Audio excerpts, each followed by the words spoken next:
싶다라고 하고 도전을 하게 됐죠. 아, 메이드 인 코리아를 지키는 방법의 하나로 생각하시는데 예. 또 결과적으로는 이렇게 음지에 있는 분들한테 일할 수 있는 기회 또 사회에 나올 수 있는 미천을 만들어 주셨는데 처음에 가니까 반응이 좋던가요? 어떻습니까? 반신반의죠. 취지는 상당히 공감을 하고 예. 또 방법을 찾고 싶어 해요. 이 법무부 공무원들이나 교도소 공무원들이 우리가 생각하는 공무원들처럼 뭐 딱딱하고 그런 게 아니라 예전과는 달리 이 재소자들이 나가서 어떤 생활을 하게 될까에 대한 관심을 굉장히 많이 가집니다. 네. 그렇지만 뭐 현재까지로서는 뭐 단순 작업들만 해왔었는데 사장님 어렵지 않겠습니까? 그건 너무 어렵다던데 뭐 아우디오면 모르겠지만 보증 속옷을 어떻게 우리 기술로 만들까요? 그렇게들 걱정을 하셨어요. 네. 근데 저는 조금 생각이 달랐던 게 뭐 비싼 인건비 주는 우리 일반 직원이라면 연습이라는 게 없습니다. 취업하면 바로바로 생산을 해야 되는데 네. 까짓 몇 달 월급은 내가 한번 투자를 해보겠다. 그리고 연습만 시켜보겠다. 네. 실무를 통한 연습이면 빠르지 않겠느냐.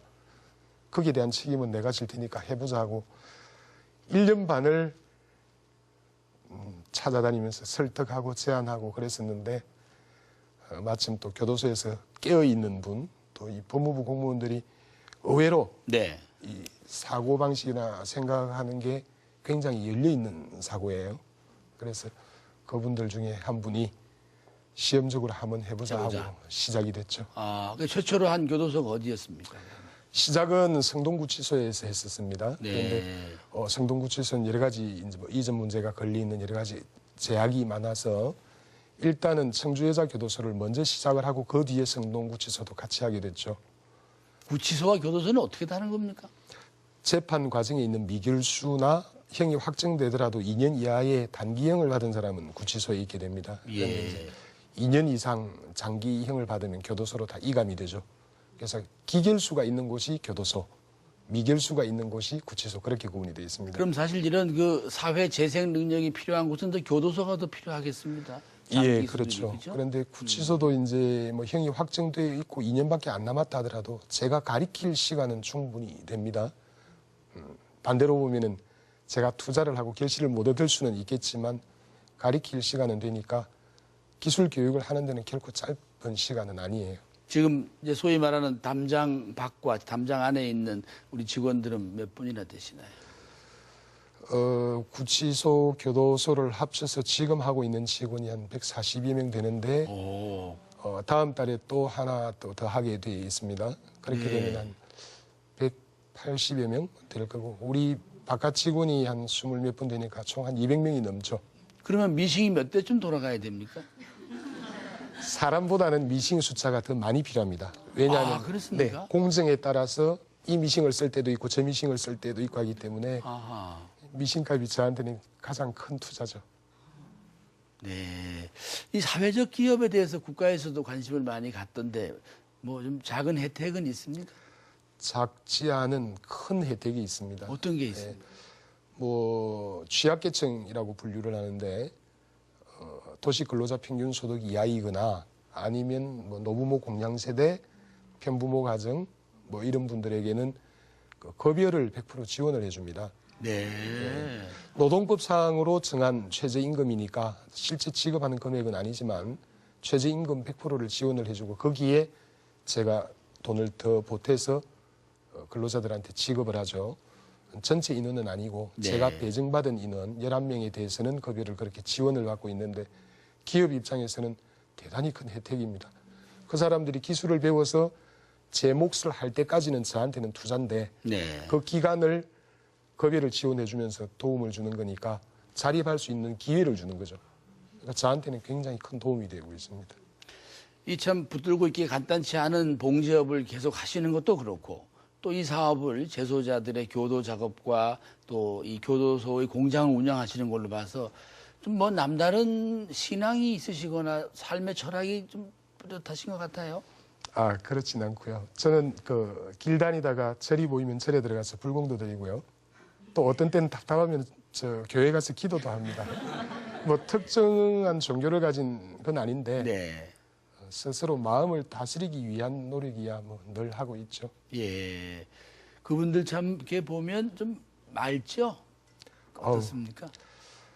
일반인들이 뭐 하다못해 우리 직원 중에서도 교도소에 이제 파견 근무를 가면 선입견을 갖고 걱정들을 많이 해요. 네. 들어갔다 나오면은 그때부터는 100%제 마음을 읽어냅니다. 얼마나 밝은지 예. 또 얼마나 적극적인지 그 눈빛 보면 용기를 얻어요. 예, 그런 어떤 선입견들은 가지고 있는 가치 기준의 차이였다라고 보는데 그 친구들이 일에 대한 희망 네. 또 뭔가를 할 수 있다는 기쁨과 미래를 꿈꿀 수 있다라는 게 네. 사람 인상을 그렇게 바꾸어 놓습니다. 아하. 그래서 선입견은 아예 안 가지고 있죠. 지금 실제 우리 밖에 있는 직원들이 일부 관리나 지원 때문에 들어가서 일하는 분들도 계시죠? 예, 그분들 반응은 어떻습니까? 되게 뿌듯해합니다. 예. 그리고 내가 누군가에게 도움이 되고 있다라는 사실이 또 그 친구의 이 마음도 바꿔놔요. 굉장히 자랑스러워하고 일하던 일에 대한 개념이 완전히 달라져 있습니다. 우리 회사 건물에 엘리베이터를 타면은 거기에 걸기가 하나 있어요. 네. 나폴레옹의 걸기가 있는데 내가 꿈을 이루면 나는 또다시 누군가의 꿈이 된다라는 걸기가 있습니다. 우리 직원들이 그런 개념을 안 가지고 있다가 아, 내가 누군가에게 도움이 되는구나, 네. 꿈이 되는구나라는 생각을 하니까 표정들이 바뀌어 있죠. 저는 그것만 해도 굉장히 큰 것을 얻었다라고 생각을 합니다.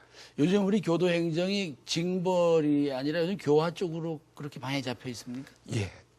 아마도 교도행정과 재소자 인구는 세계적일 거라고 생각을 하는데요. 네. 예전에는 죄를 지었으니까 처벌을 한다든지 아니면 뭐 징계를 한다든지라는 게 기준이었습니다만은 요즘은 뭐 교도소나 법무부에서 화두가 그겁니다. 이 친구들이 나가서 어떻게 하면 재범을 하지 않을까? 네. 그리고 사회의 일원이 돼서 자기 몫을 해낼 수 있는 사람으로 바꿔줄까를 훨씬 더 신경을 많이 씁니다.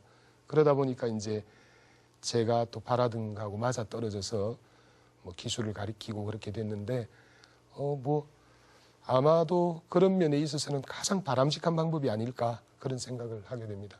네. 소위 죄값을 치르는 게 아니라 죄값을 깨닫는군요, 그러니까. 네. 예. 그리고 사회의 일원이 되고 그 사회를 위한 또 일을 할 수 있게 바꾸어 놓는 게 요즘 교화행정의 화두처럼 되어 있더라고요. 이렇게 그 담장 안에서 일을 하다가 일을 또 배우고 이제 출소하고 난 뒤에 우리 직원이 된 경우도 있습니까? 네, 지금 우리 바깥쪽 직원의 3분의 1은 출소자입니다. 네. 근데 남들보다 더 열심히 하고요. 예. 또 잘 어울려 지내니까 전 참 좋죠. 그 일반 직원들하고의 조화 문제도 있고 할 텐데 이거 결심하게 된 계기는 어떻습니까? 뭐 계기 얘기를 하기 전에 뭐 어울리는 문제